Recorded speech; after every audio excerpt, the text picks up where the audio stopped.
A major poll indicates that both Bernie Sanders and Elizabeth Warren are now leading in the Democratic primary. Now, this is a Monmouth University poll that shows that they are beating Joe Biden, who has been the front runner, and they're beating him by 1 point. The Monmouth University poll released Monday shows Sanders and Warren deadlocked among Democratic voters at 20%, with Biden a point behind at 19%. No other candidate cracks double digits. That includes Kamala Harris, who's in fourth place at 8%. All right, you guys ready?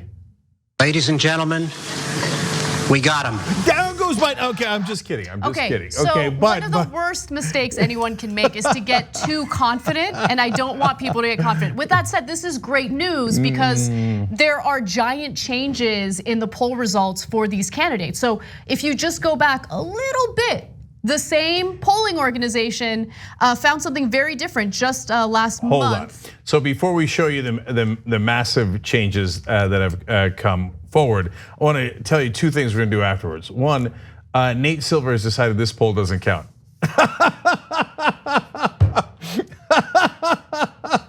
Hilarious, okay? By the way, if you don't know Washington, you'd think like, oh my God, that sounds so preposterous, right? He's kidding or something, right? No, everybody in Washington, there's already been a couple of polls showing Elizabeth Warren making huge strides, Biden falling back a lot. The other polls had Sanders rising a little bit or staying even. Now this poll shows him rising as well. They literally don't believe any of those polls. I know people talking to them internally where people in Washington are like, no, that obviously isn't true. Because no one, I know, all my friends say it isn't true. So Americans are wrong, okay? So they actually believe this stuff. Now we're gonna show you the massive movements, and afterwards I'm gonna show you a fun told you clip. That's always hilarious, okay? Right, but I do wanna say before we get too far removed from my down goes Biden joke, largely joke, but it's on its way, is that, look, in all seriousness, this poll is a statistical tie.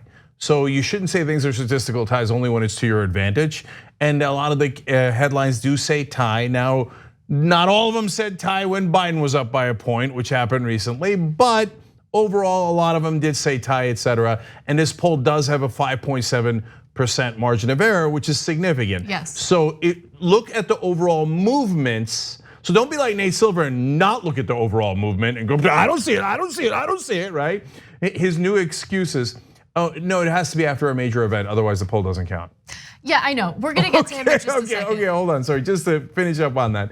So, but it definitely does count. At the same time, it's of course not the end all and be all. It's one poll. It is going along with the rest of the polls showing similar movements, but it doesn't mean that they've taken the lead for good. We'll talk more about that in a second. Yes, I agree with you. I think that the biggest takeaway from this poll is that the very same polling organization in late June found very different numbers for the progressive candidates. So let me give you the past numbers. And again, this is the poll from June. Compared with the Monmouth University poll in June, Sanders has ticked up 6 points and Warren 5 points. Biden dropped 13 points from 32% in June. So he went from 32% to 19%. And we're comparing apples to apples. It's the same organization doing the polling. Also, Biden is down 14 points among white and non-white voters. He's down. That would be everyone. Yeah, I know. It's a really weird way of putting it. No, it makes sense because they say his strength is white voters, but sometimes they'll turn around and say his strength is African American voters in places like South Carolina, and he's down with both across the board. So there's nowhere to hide. He's lost in almost every category, as Anna will continue to explain. Exactly. So he's down 14 points among white and non-white voters. He's also down 14 points among men, 13 points among women. He's down 15 points among voters younger than 50 years old, which doesn't surprise me, and 9% among voters 50 and older. So across the board, Biden has seen a decrease in his poll numbers. And it is fascinating to hear some of the moderates in the media try to dismiss this type of polling. And just going back to Nate Silver, I do want to read you his tweet in response to this because it was just fascinating. He says, let's go to graphic 6. The advanced skill in polling analysis most people miss is that you should be much more inclined to believe there's been a significant shift in the polls after big news or campaign events, example, debates, and much less inclined to do so when there hasn't been. So 2 things I want to just mention off the bat. First of all, there was a debate in June. Yep. I mean, did he forget about that? And secondly, there were other things sprinkled throughout the last poll and today's poll. And those things included Biden saying all sorts of nonsensical, crazy statements. One of the latest ones that we haven't covered on this show yet, he gave a speech where he talked about what would it have been like if Obama had been assassinated? Like, he has these weird moments that I think are really starting to hurt him politically. No, I mean, look, I'm worried about Biden, and I don't mean that in like a fake kind of way, like I'm concerned about him. Let's now, talk about how his mental state and bury him. No, I'm worried about him as a person. If he was the candidate, I'd be massively worried for the Democratic Party. I mean, look, he was just in New Hampshire, and he said, what a beautiful state Vermont is. Now, if that was the only slip up, you'd say, oh, that's no big deal at all, right? And I always remember the theorists, let's put them that way, that thought that Hillary Clinton had an aneurysm and had brain damage. And it was a lot of people on the right wing, but also some folks on the left wing, okay? And that was never true, and there was never any evidence of that. And faced with overwhelming evidence that her mental state is fine now, they still won't give in because some people lose their minds when it comes to politics and bias, etc. So with Biden, if it was just one data point, okay. But now, guys, he's done it over and over again with so-called gaffes, and the poor kids can be like white kids, and you've heard at least half a dozen significant ones. But on the Vermont, New Hampshire one, you're campaigning in New Hampshire. New Hampshire is one of the first 2 states. Confusing it with Vermont when you're that seasoned a politician, that is really weird. And so I give you that in the context of what Anna just said, which is, no, Nate, all of this has happened since the last debate. There's been 2 debates, and the polls moved after the second debate clearly in favor of Warren and Sanders, and more importantly against Biden.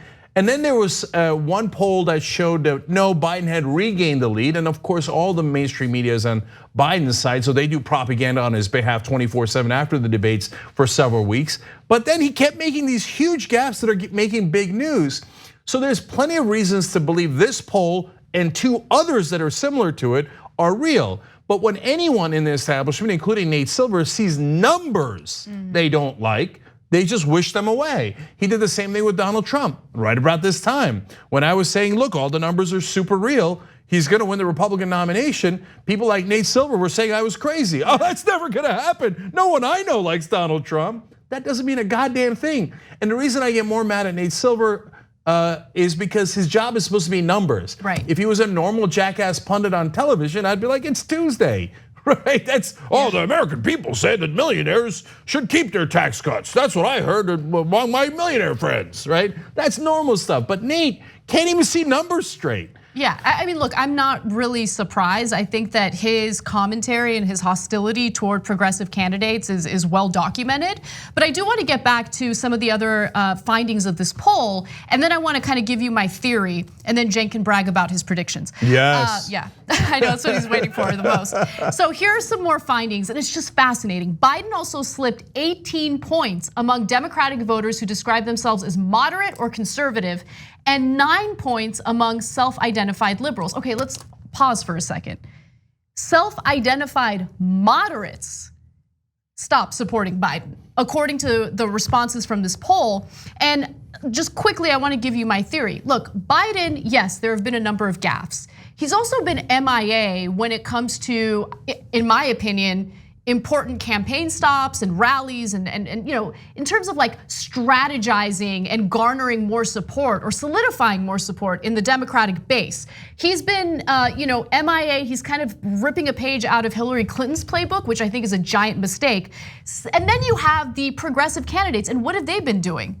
They've been making it rain with policy proposals, right? And they're robust, they're bold. I mean, Bernie Sanders with his Green New Deal proposal, actual legislation that came out last week, and it was wonderful, right? And so they're coming out strong. They're hitting Mitch McConnell where it hurts. We have a story in the rundown today where Bernie Sanders went to Kentucky and he called out Mitch McConnell for completely neglecting struggling coal workers. These are candidates who actually care about the issues, and they're not afraid to propose bold solutions to very real issues Americans are facing today. I think when you combine all these different elements, that is reflected in this poll. The response from Democratic voters is reflected in this poll, and it's great. Yeah, so I want to clarify one thing and then brag. So this poll was conducted between August 16th and 20th. So they hadn't seen the Green New Deal proposal yet. But there have been so many others. Yeah, that's what I was going to say. But he did criminal justice reform proposal that was very bold. But it's one of many in a pattern. First, Elizabeth Warren had come out with a lot of proposals, and then Bernie now has doubled down in his number of proposals. And so now, if you're someone who's a progressive, you see those, or it's just any Democratic voter based on the numbers, you go, well, look, they're coming out with interesting ideas and look like they're fighting for me, and these are things that I agree with. If you're in the establishment, and I have to clarify this because both sides don't understand each other at all because they live in different bubbles. In the establishment, they look at those proposals especially by Bernie Sanders and go, oh, no one would care about those. Those are not big events. Because obviously those are unrealistic. Everyone in Washington says so. Obviously, we're not going to do those because that would hurt oil companies, et cetera. So, and Nate Silver doesn't have to think about oil companies. He just is part of the groupthink. And everyone in that toxic stew thinks there's no way that the American people would be interested in progressive ideas. Nate, look at the polling on every single issue. I mean, I've literally gone through dozens of issues that have been polled. The American people are 60% to 80% in favor of progressive issues. The number that keeps popping up in like half the polls is 66%, 66%. That's 2/3 of the country, okay? On massively progressive values and issues, et cetera. But when Warren and Sanders defend those, everyone in the establishment goes, oh, that's not a big deal, that can't be real. Now, finally, Warren has broken through a little bit and they get, oh, she has a plan for that. And so they've given her some positive coverage, but remember, Bernie's still in the race. Okay, so that finally leads me to what I told you guys recently. When the last set of polls came out showing that Warren was closing in on Biden big time and Biden was fading, here's what I said. The Biden fade has begun. So now we got a poll out of Iowa. I believe that's a fairly relevant state. It's starting line at Change Polls, and in we've got a new leader, Elizabeth Warren. In fact, Joe Biden's now tied with Bernie Sanders. So depending on how you want to frame it, he's tied for second, tied for third, and fading and fading. Warren now has an 11-point lead in Iowa against Biden. Now, here's the thing. You can say, hey, that's just one poll, and you could talk about, hey, what is the credibility of that poll, et cetera. But guys, it doesn't really matter. Does anyone think that Joe Biden, after losing the lead, is going to retake the lead? No one that knows politics thinks that. Once the fade begins, it's good night, Irene. And here we are, nighty night. So maybe Nate and Joe Scarborough and everybody else in Washington thinks, no, Biden's an amazing politician and he'll mount a comeback. I'm here to tell you, and I've been proven right about 1,000 times over, that he will not make a comeback. He has no ability to make a political comeback. Once the fade begins, it's terminal, and it has already begun. So I told you that 10 days ago when the polling showed what we thought it was gonna show based on what we know about politics. And the reason why we do predictions, yes, it's fun, yes, I get a big head over it, but really the main reason is so you know that we're not full of it. We're not Monday morning quarterbacking it, we told you ahead of time. And part of the reason we do that is because everyone else in media says we're wrong. So I say, okay, great, why don't we do a test? I'll tell you ahead of time what's gonna happen, they can tell you ahead of time, and let's see who's right. And time again, we're shown to be right on this show. Luckily, they give us credit after we're proven. Oh yeah, every time. They've never once said, oh yeah, they were right, we were wrong. The most important part of that is we were wrong. Who cares about us being right? The phenomenon is what's important. Yes. And so even though we told them Hillary Clinton is very defeatable, I saw her lose with my own eyes in 2008. They're like, no, she can't be beat. No way, Trump has no chance, no chance. And okay, that's the past. Have you learned anything? No, haven't learned anything. All of Washington. And right now they're like, Sanders has no chance of winning. Warren, I don't know, maybe, but come on, really. A progressive, I mean, none of her ideas are gonna get implemented. Maybe it'll be cute that she'll win, but we're not gonna do any of those goddamn things. And they really can't see that they're biased. So one last one for you guys today then. Look, I think there's an excellent chance that Biden doesn't even make it to Iowa. He's not even in the race when the voting begins. Because if this fade continues, we're in August. He's gasping for air. He ain't gonna make it to January. So you think he's gonna wanna get humiliated, come in 3rd, 5th, 7th? No, there's an excellent chance he leaves the race before we have a single vote. Now on the other end, Donald Trump is a certifiable lunatic, and he keeps saying things that are crazier and crazier every single day. So I still believe, I've said this from day one, and I still believe today, there's also a very good chance Donald Trump doesn't make the election. So the mainstream media for the last 6 months, 9 months have been talking Biden versus Trump. It might be neither. I would argue it's actually fairly likely to be neither. The TYT Plus app is now available on iOS and Android. Download to get more TYT content at tyt.com/app.